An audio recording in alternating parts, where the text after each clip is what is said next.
Thanks for joining us for the Better You Camp, which is a virtual camp for teens.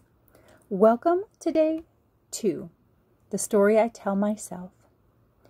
How we view and think of ourselves shapes how we experience the events in our lives and the choices that we make.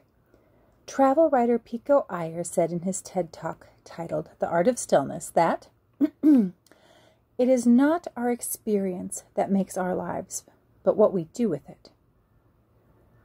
The takeaway is that both positive and negative thoughts that we have about ourselves shape the outcomes of the events in our lives. In your book, the second chapter is all about getting to know both the positive and negative ways that we may see ourselves. Let's start with the Mindfulness Journal for Teens. If you turn to page 44, first thing, you're going to do this writing prompt to get in touch with your internal voice or your narrative. So take a moment and think about the ways that you see yourself. The things that you say to describe who you are and what you do. The example here is about being a morning person, for instance. Does it make a difference if you think you are a morning person? How do you know? What do you tell yourself when you get up? Go ahead and finish the writing prompts with other examples. You're going to need this for the next part of the camp, so go ahead and push the pause button and come on back. Okay, great. We're back.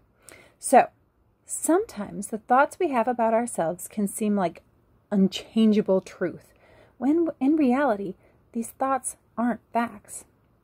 Now, with your gel pen, circle a narrative that you feel strongly about, either positively or negatively. Open the little square journal provided in your kit and write down the answers to these questions. You can follow along in your packet or you can press pause in between, okay? But the first question to answer is this narrative true? Now be mindful of your initial reaction to this question, right? Is this something you believe strongly about yourself? Try this. Is this narrative 100% accurate? Why or why not? Another one. Can you see this narrative in a different way? How about this? How does this narrative make you feel? Feelings are hard. Can you list all of the emotions that you feel? And then let's do this last one. What would things be like if I didn't believe this about myself? That's a really hard one. So I need you to take it one step further and imagine and write down a very specific scenario. If I say to myself, oh, I'm a morning person. No problem. I love to get up in the morning.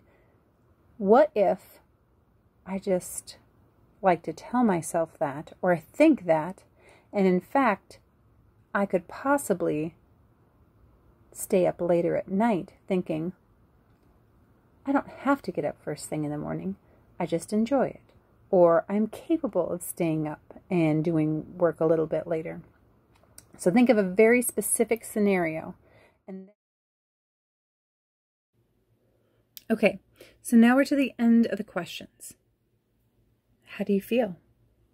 It is possible that you feel pretty emotionally drained. It's hard to know how to sort out what's true to us, what we feel like we're supposed to be, and what we feel like people expect of us. And that takes some unpacking.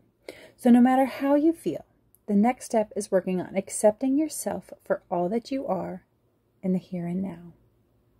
So open your journal to page 56.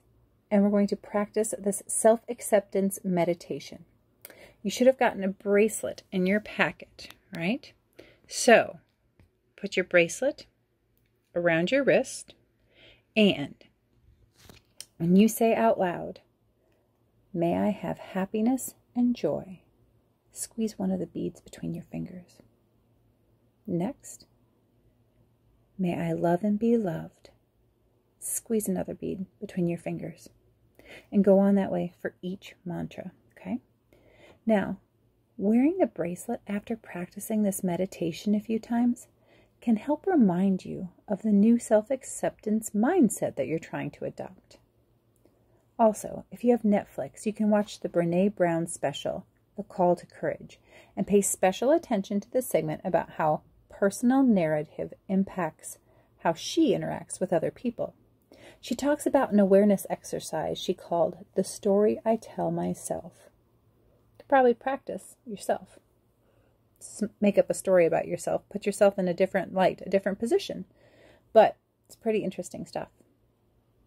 So, with that, thank you so much for being here for day 2. Go ahead and complete another couple pages in your journal. And if you have time throughout the day or maybe before bed, flip through there and find something that sticks. I hope that you've appreciated yourself and reflection today. And we'll see you next time for strategies for dealing with difficulties.